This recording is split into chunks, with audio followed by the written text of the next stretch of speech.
Cah Bagus Cahayu, dua jalan menuju satu tujuan. Sopo bae sing kepengin ngerti rahasianing laku, merapat.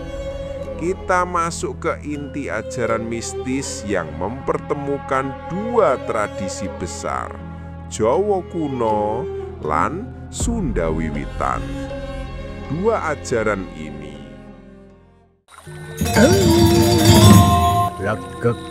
Ugek saturita Semar Jawa, tontonan, tuntunan, tatanan, ho, rahayu.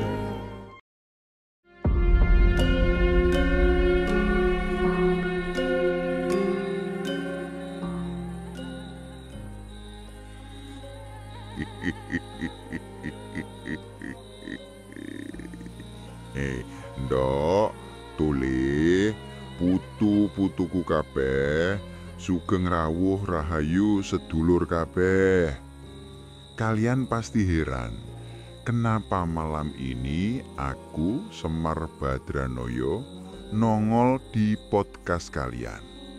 Tenang, aku tidak sedang cari subscriber, tidak juga cari like. Wong aku ini dewa wong cilik, bukan selebgram.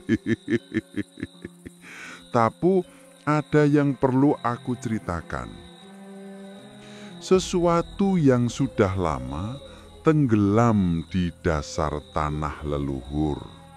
Sesuatu yang sudah lama berdebu. Sesuatu yang sebenarnya diwariskan pada kalian semua.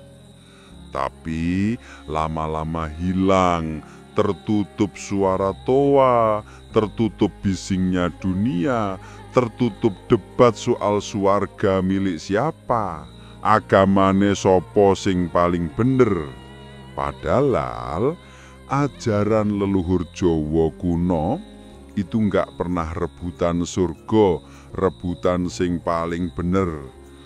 Justru ngajari urip iku gawe urup. Hidup itu untuk memberi terang. Nah, malam ini aku mau cerita tentang akar tua yang menghubungkan dua saudara tua di bumi Nusantara. Ajaran Sunda wiwitan dan ajaran Jawa kuno.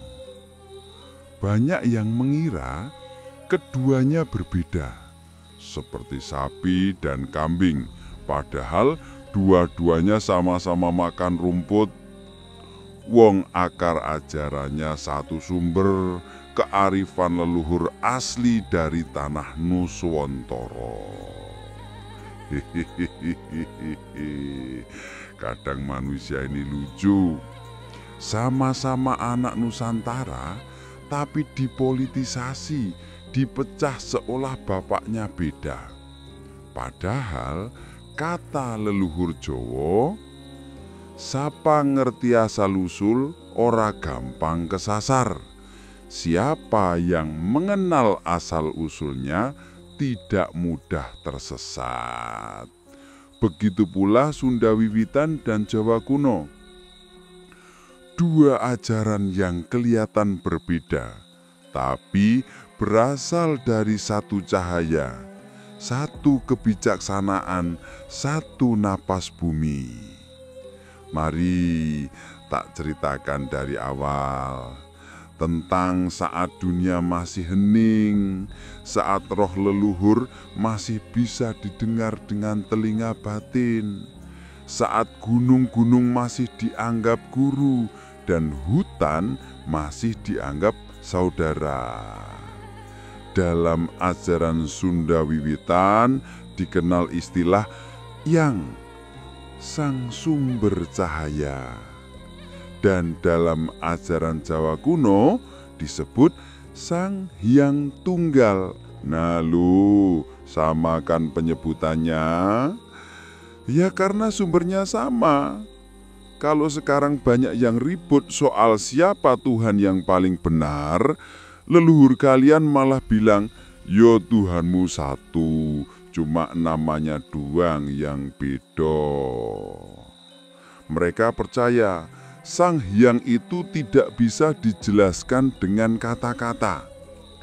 Dalam serat leluhur Jawa ada pitutur, "Cahya tanpa surya, suci tanpa wujud. Cahaya tanpa matahari, kesucian tanpa bentuk." Sedangkan dalam ajaran Sunda Wiwitan disebut nu ngersakaken yang menghendaki segalanya. Hehehe, sama bukan? Tapi ndok tuli putu-putuku kabeh, jangan buru-buru. Masih banyak yang akan aku buka. Malam ini mari kita mulai perjalanan ini dengan tenang. Tarik napas, lepas. Bayangkan kalian berada di antara hutan, kabut tipis dan suara serangga malam. Sebab kisah yang akan aku ceritakan bukan kisah biasa. Ini kisah leluhur asli kalian sendiri, tentang bangsa kalian sendiri, bangsa yang sering lupa bahwa mereka punya warisan spiritual yang sangat tua, bahkan jauh lebih tua dari agama-agama resmi di dunia. Dan ironisnya, yang melupakan itu bukan orang asing. Yang melupakan yo kalian sendiri. Kalian yang membanggakan budaya dari luar. Kalian bukan beragama karena ajarannya, tapi beragama budaya luar. Yo toh?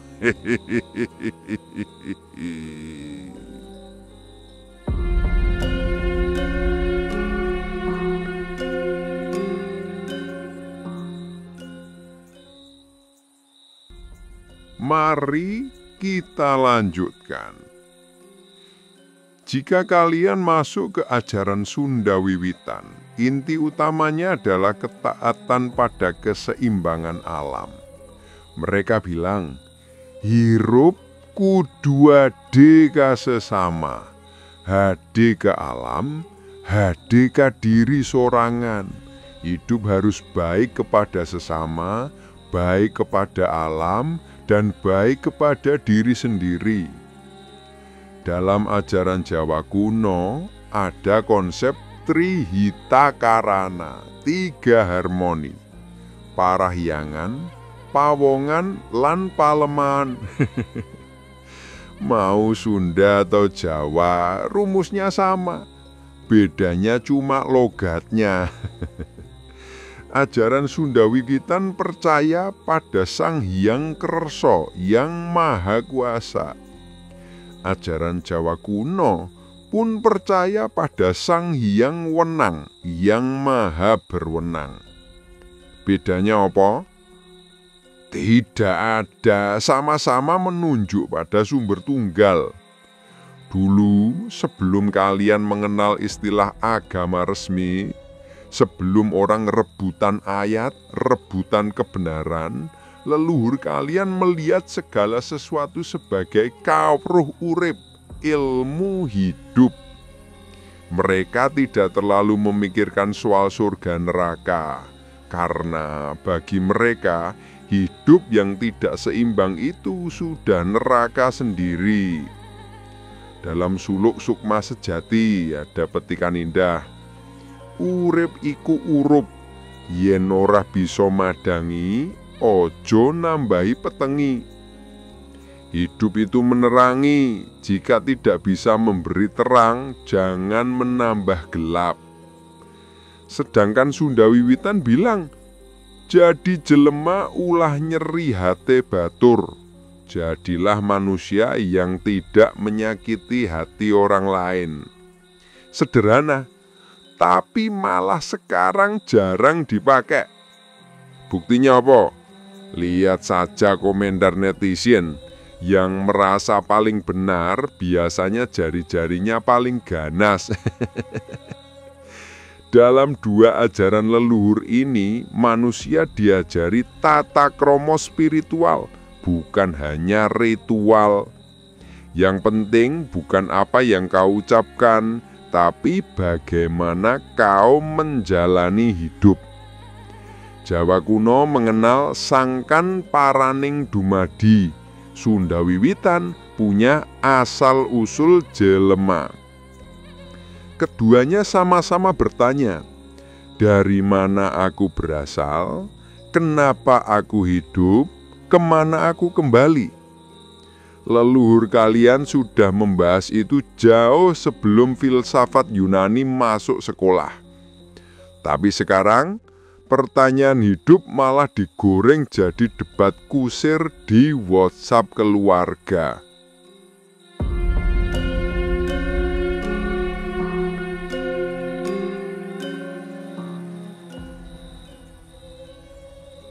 Nah, sekarang kita masuk ke bagian paling menarik. Kenapa Sunda Wiwitan dan Jawa kuno sama-sama memuliakan gunung? Sunda memuliakan Gunung Kendeng, Gunung Cikuray, Gunung Tangkuban Perahu. Jawa memuliakan Gunung Merapi, Gunung Lawu, Gunung Semeru. Kenapa? Apakah leluhur dulu suka naik gunung buat konten? Bukan. Karena gunung dianggap poros energi bumi, tempat di mana langit dan tanah bersentuhan. Dalam falsafah Jawa disebut Gunung Langsegoro panguripan dumadi saka temu loro. Gunung dan laut, kehidupan berasal dari pertemuan keduanya. Dalam Sunda Wiwitan dikenal Buwono Nyungcung, tingkatan alam tertinggi, dan salah satu pintu spiritualnya adalah puncak gunung. Apa bedanya? Sama saja, cuma beda bahasa. Kadang aku bingung dengan manusia modern. Gunung dianggap tempat selfie, bukan tempat menyatu dengan alam. Padahal banyak yang salah paham. Leluhur kalian bukan menyembah gunung. Mereka menghormati roh kehidupan yang menjaga alam. Dalam Jawa dikenal Danyang, Banaspati, Kawulo Alit. Dalam Sunda dikenal Buyut, Karuhun, yang penjaga leweng. Semua menunjuk pada satu hal, roh penjaga alam yang tidak boleh diganggu. Kalau manusia serakah, alam marah. Kalau alam marah, ya lihat saja, banjir, longsor, udara panas. Itu bukan azab, itu peringatan ekologis. Dalam serat Kalatido menulis, jaman edan yen ora edan, ora keduman. Zaman gila, kalau tidak ikut gila, tidak kebagian. Nah, sekarang zaman lebih edan lagi. Leluhur ngajari jogo alam, kalian malah membangun villa di tempat sumber air. Wes piye meneh.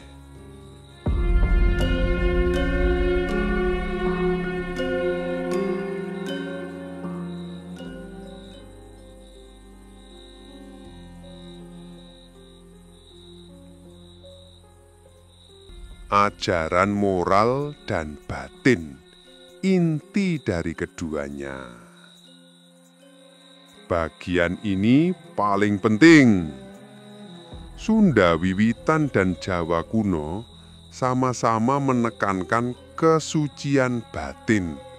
Bukan seragam, bukan jenggot, bukan gelar keagamaan.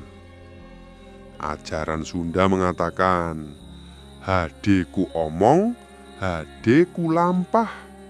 Baik dalam ucapan, baik dalam tindakan. Ajaran Jawa bilang, cik ketitik ola ketara. Yang baik akan terlihat, yang buruk akan tampak.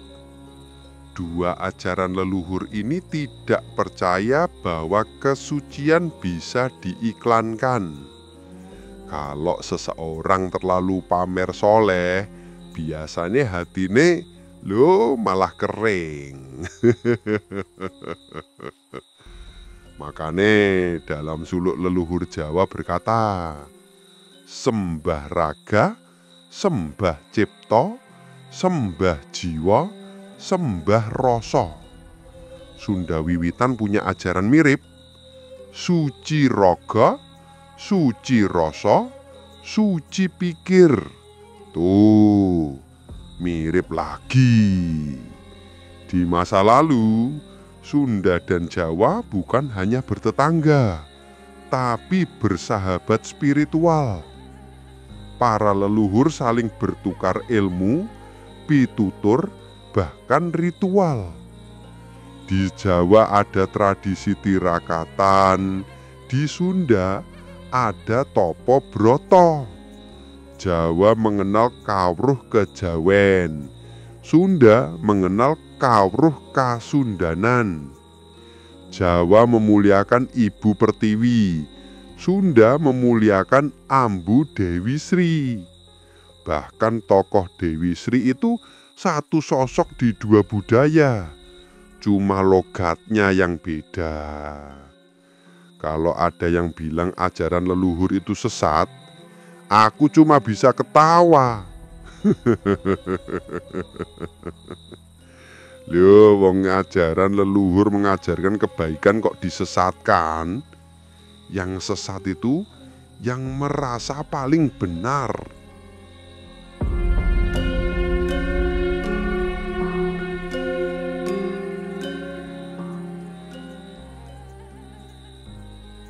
Sedulur, perjalanan kita malam iki panjang. Kalian sudah menyimak bahwa Sunda Wiwitan lan ajaran Jawa kuno bukan dua pohon yang berbeda. Keduanya berasal dari akar yang sama, kearifan Nusantara. Sebagai penutup, dengarkan pitutur ini. Dalam serat Darmo Gandul ada kalimat, menungso yen ora ngerti asal, ora ngerti pungkasane. Manusia kalau tidak tahu asalnya, tidak tahu bagaimana ia akan berakhir. Sunda Wiwitan berkata, jelema balik duwe ke asal, manusia kembali ke asal. Sama kan? Jadi, ndok, toleh, putu-putuku kabeh, sebelum memaki keyakinan orang lain, sebelum berkesiras bahwa hanya agamamu yang benar, ingatlah, leluhurmu tidak pernah mengajarkan perpecahan. Leluhurmu tidak pernah mengajarkan merasa paling benar. Yang mereka ajarkan adalah keselarasan, kerendahan hati, keheningan, kebijaksanaan, rasa menyatu dengan alam, menghormati semua bentuk kehidupan. Sebab bagi mereka, Tuhan tidak perlu dibela. Yang perlu dibela adalah hati manusia agar tidak menjadi gelap. Aku, Semar, yang selalu mengawasi lan menuntun, pewaris agung Nuswantara. Semar pengin wejangan malam ini membuat hatimu sedikit lebih teduh, pikiranmu sedikit lebih jernih, dan hidupmu sedikit lebih terang. Monggo tak teruske wejangan selanjutnya.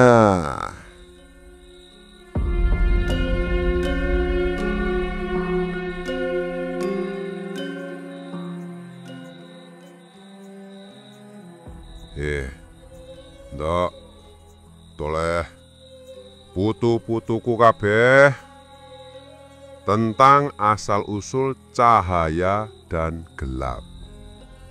Semar membuka rahasia yang jarang diceritakan. Hehehe. Lah kok wajahmu langsung tegang begitu? Tenang wae cah Bagus Cahayu. Mbah Semar iki durung arep ngasih cerita sing gawe bulu kudukmu berdiri sampai rontok.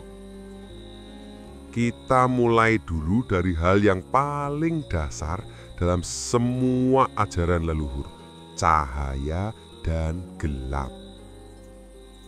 Banyak orang zaman sekarang nganggep gelap itu jahat, cahaya itu baik. Padahal para leluhur Jawa dan Sunda wiwitan ndak pernah sesempit itu. Dalam ajaran kuno, cahaya dan gelap adalah dua napas yang saling membutuhkan.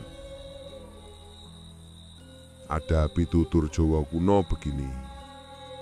Pepetenging wengi ora kanggo medeni, nanging kanggo ngudari cahyaning jati diri. Gelapnya malam bukan untuk menakut-nakuti, namun untuk membuka cahaya jati diri. Dalam Sunda wiwitan, konsep ini muncul dalam istilah hirup poek, hidup dan gelap. Gelap bukan iblis, bukan musuh, tapi ruang hening tempat kesadaran itu dibentuk. Nah, manusia modern ini sering kebalik. Kalau hidupnya gelap, dia sibuk mengusir kegelapan. Padahal kadang gelap itu muncul karena sudah waktunya dia duduk diam dan tafakur. Kelelawar saja tahu kapan harus terbang. Manusia baru kena masalah sedikit langsung update status, padahal jiwa belum sempat hening. Persamaan Jawa kuno dan Sunda wiwitan tentang asal cahaya. Dalam serat Pustaka Raja Purwo disebutkan tentang asal mula cahaya sebagai nur kang murup saka kahanan suwung, cahaya yang muncul dari kekosongan. Sedangkan dalam Sunda wiwitan ada ajaran tentang cahaya tunggal atau cahaya agung yang bukan wujud, bukan rupa, bukan Tuhan bertangan dua atau berkursi emas, tapi energi asal yang membuat segala ada. Nah, kok mirip? Loh ya, karena leluhur kita dulu itu satu rumpun. Leluhur Sunda dan Jawa itu dulunya tidak pakai batas provinsi. Gunung Ciremai, Merapi, Pangrango, Semeru, semua itu tempat para rahib kuno bertopo dan saling mendengar angin yang sama. Makanya banyak ajaran mereka senada meskipun beda nama. Cahaya tidak selalu terang, gelap tidak selalu buruk. Semar lalu berkata, cahaya sejati bukan padanya lampu, nanging padange batin. Cahaya sejati bukan terang lampu, tapi terang batin. Dan dalam ajaran Sunda wiwitan, poek lain pati, poek lain musuh, poek iku nyalindung. Gelap itu bukan kematian, bukan musuh, gelap itu pelindung. Nah lo, berarti kalau hidupmu sekarang lagi gelap, mungkin bukan dihukum, mungkin kamu sedang dilindungi dari kebodohanmu sendiri. Hehehe. Sabar Yole, sabar. Malam adalah pintu. Leluhur dua tanah ini meyakini bahwa malam adalah gerbang para penunggu. Dalam Jawa disebut wektu wingit. Dalam Sunda disebut wanci poek. Tapi ini bukan buat nakut-nakuti. Ini simbol bahwa pada saat manusia tidur, alam halus justru bekerja. Semar bilang begini, wengi iku wektu para pepesten nyicil takdire. Malam adalah waktu para ketentuan menuliskan takdir.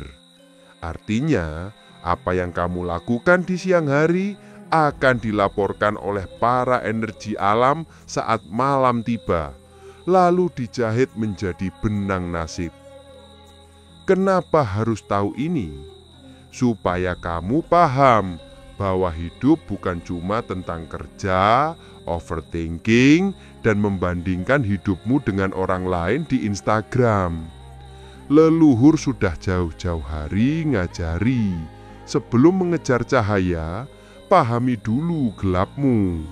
Karena siapapun yang tidak mengerti gelapnya akan tersesat oleh cahayanya sendiri. Hehehe. Yen paham, tak lanjutkan.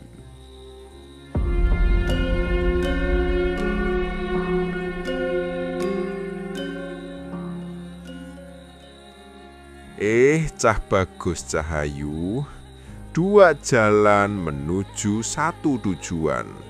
Sopo bae sing kepengin ngerti rahasia ning laku, merapat. Kita masuk ke inti ajaran mistis yang mempertemukan dua tradisi besar, Jawa kuno lan Sunda wiwitan. Dua ajaran ini sebenarnya menggunakan jalan yang berbeda, tetapi menuju tujuan yang sama, sangkan paraning dumadi, asal dan tujuan hidup. Nah, pengendalian diri Jawa kuno. Dalam tradisi Jawa kuno, laku batin itu penuh pengendalian diri, tirakat, topo, puwoso, semedi, njogo ucapan, ngurangi mangan, ngurangi turu. Semar bilang, sing bisa nahan hawa nafsu bakal dihormati lelembut lan dihormati Gustine. Yang sanggup mengendalikan nafsu akan dihormati para makhluk halus dan dihormati Sang Pencipta. Laku iku bukan buat gaya-gayaan, bukan supaya kamu kelihatan sakti. Laku itu untuk membentuk wadah batin supaya tidak bocor saat menerima ilham. Nah, keselarasan dengan alam Sunda wiwitan. Berbeda dengan itu, Sunda wiwitan lebih menekankan menyatu dengan alam, menyelaraskan napas dengan gerak pohon, menghormati batu, air, dan tanah, mengucap salam pada angin, menjaga hutan, sungai, dan seluruh isi bumi. Mereka percaya bahwa manusia itu adalah anak alam, bukan penguasa, bukan bos, bukan yang paling pinter.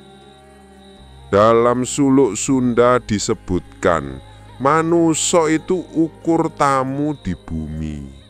Nah, manusia zaman sekarang datang sebagai tamu tapi gayanya kayak pemilik kos-kosan. Nah, bikin sampah di mana-mana, buang limbah sembarangan, ngerusak hutan, polusi suara, polusi pikiran, polusi komentaring di media sosial.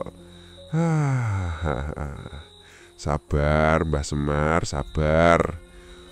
Dua jalan itu sebenarnya satu jalan.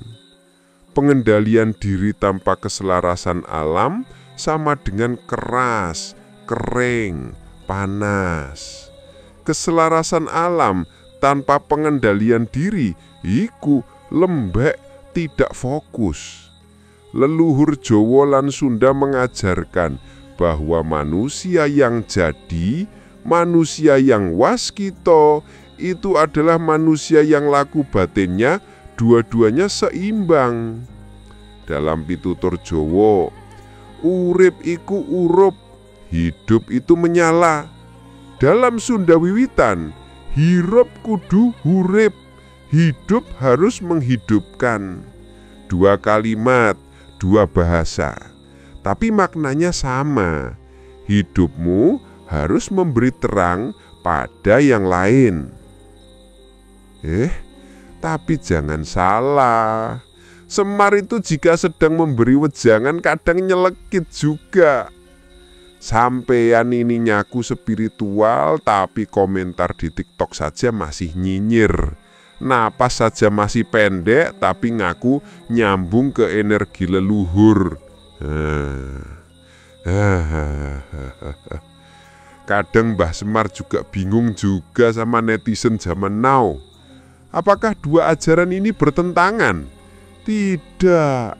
Kalau kamu memahami pola besarnya, kamu akan melihat Jawa kuno sama dengan dalam diri, Sunda wiwitan sama dengan luar diri. Ketika dalam dan luar selaras, batinmu akan menjadi seperti cermin bening. Tidak mudah terpengaruh, tidak mudah marah, tidak mudah takut, tidak mudah iri, dan tidak gampang mengambil keputusan bodoh hanya karena baper. Iki cah bagus cahayu, sing jenenge spiritual itu menjadi manusia yang lebih manusia, bukan menjadi manusia yang lebih sok suci.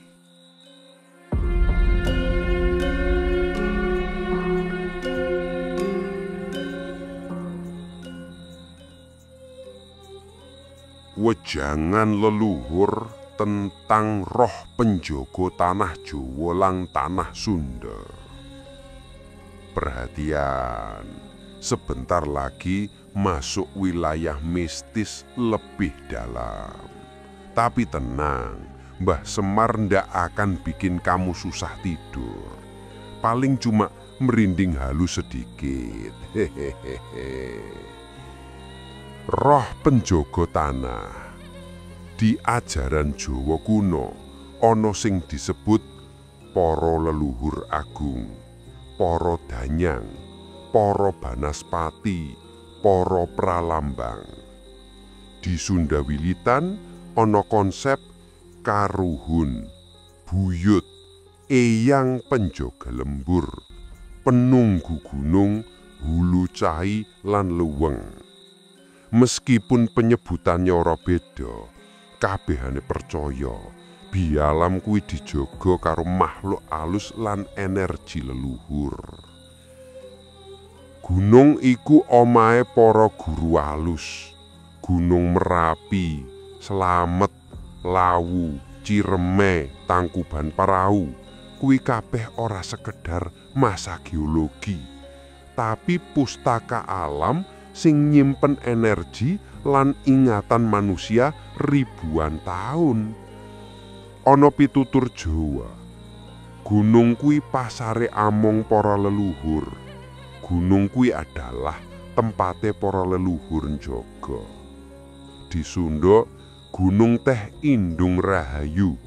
Gunung adalah ibu keselamatan. Mangkani dulu orang memilih bertapa di gunung, bukan di mall atau food court. Manusia modern kehilangan koneksinya. Banyak orang berpikir alam halus itu tahayul. Padahal semua teknologi yang kamu pegang sekarang, HP, AI, itu hanya niru coro kerja alam halus. Sinyal, mirip getaran energi halus. Software mirip pola pikiran batin. Cloud mirip memori akasik leluhur. Tapi manusia sering sombong, baru bisa bikin gadget langsung lupa diri. Untung saja pohon-pohon tidak bisa komen di Instagram. Kalau bisa mungkin mereka sudah marah dari dulu. Roh leluhur kui tak butuh sesajen mewah. Semar berkata, leluhurmu iku dak butuh ayam panggang. Mereka cuma ingin kamu hidup bener. Sunda Wiwitan juga bilang, karuhun tak butuh kadaharan. Nudipi kahayong teh tata kromo. Loh, kok sama? Ya karena inti ajarannya memang tentang etika, bukan soal ritual ribet. Semar bilang, sampean mau dihormati leluhur, sing sederhana wae, ojo ngapusi, ojo ngenyek wang liya, ojo sok paling suci. Kadang hal sepele seperti itu yang bikin hidupmu macet, buntu, gelap.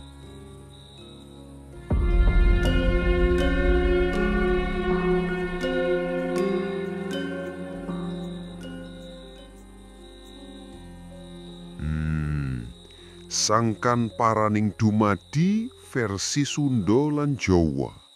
Iki bagian sing paling akeh ditakoke wong.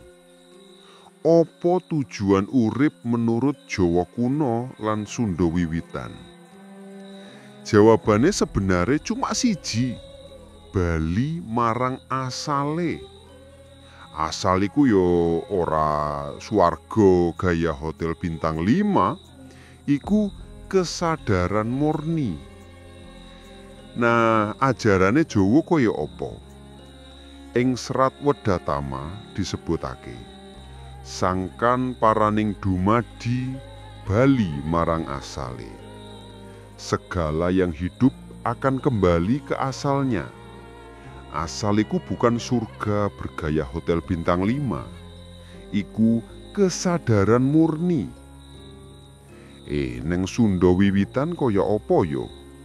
Mulih ka jati mulang ka asal. Kembali ke jati diri, kembali ke asal. Iki ora fisik, bukan tubuh. Iki tentang cahaya diri. Lah, apa bedane? Bedane cuma basa, simbol lan gaya. Tapi intine sama. Yo menungso teko saka cahaya, lalu make tubuh sebagai kendaraan. Sawise selesai, wong iku mulih dadi cahaya maneh. Leluhur Jawa bilang, urip mung mampir ngombe, hidup hanya singgah sejenak. Leluhur Sunda bilang, hirup teh ukur lalampahan, hidup hanyalah perjalanan. Nah, kenapa banyak yang salah paham? Karena manusia zaman modern lebih sibuk mencari penjelasan logis daripada merasakan batinnya sendiri. Semar bilang, sampean iki kepingin nemukan Tuhan, tapi HP tidak pernah kamu matikan. Gimana mau hening kalau notifikasi tok tok tok tok terus? Rahasia terbesar iku iki. Asal dan tujuanmu ki sebenarnya wis ono ning jero lawangmu dhewe. Sing kamu cari di langit sebenarnya sedang menunggu di dalam dada. Lakukan meditasi lagi. Lakukan hening batin lagi. Dan temukan cahayamu dalam dirimu.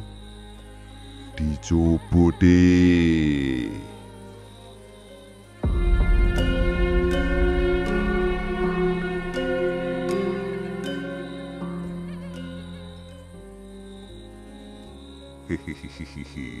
Wis tekan pungkasan Cah Bagus, Cah Ayu. Semar menyatukan dua ajaran dalam satu napas. Sekarang Mbah Semar rangkum semuanya supaya kamu bener-bener ngerti. 1. Jawa kuno mengajarkan kedalaman diri. Semedi, tirakat, pengendalian diri, tujuannya supaya batinmu halus, tenang, lan kuat. 2. Sunda wiwitan mengajarkan keselarasan alam. Hormat pada bumi, sungai, gunung, pepohonan, hewan. Tujuannya supaya kamu tidak lupa bahwa manungso anyar ki mau hanyalah tamu. Ketika dua napas ini bersatu, jiwamu akan menjadi peka, tentrem, waskito, tidak mudah cemas, tidak gampang tersesat oleh nafsu, tidak mudah dimanipulasi oleh ajaran yang menakut-nakuti. Kamu akan ngerti bahwa Tuhan itu tidak pernah jauh. Kamu sojo yang terlalu ribut. Pitutur akhir Semar. Ngono ya ngono, ning ojo ngono. Lakukan apa yang kamu lakukan, tapi jangan berlebihan.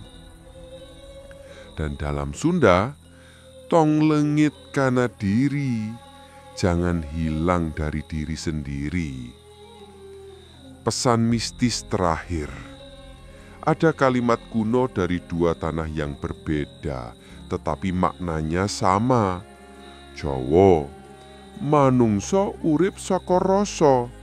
Sunda, manusia hirup kurasa. Artinya, manusia hidup karena rasa, dan rasa adalah pintu menuju cahaya. Semar lalu tersenyum kecil. Wis cukup dina iki. Nek pancen kowe wis siap, bakal tak buka rahasia liyane. Rahayu, slamet, hirup, urip, lan muga cahyaning ati tansah madangi dalanmu. Tansah marmaring sapa sinok maya winaya wing asepi sumimpen dalang ing kalbu pambukaning warana talen saking liyep layaping aluyup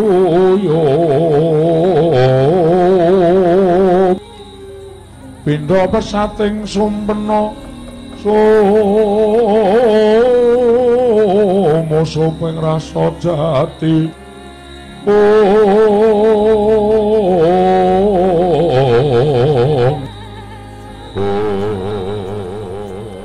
Aku lelono iki tanpa ambu lan tanpa dengki nglerengke angkara nglerengke murka netepi rasa kang jati.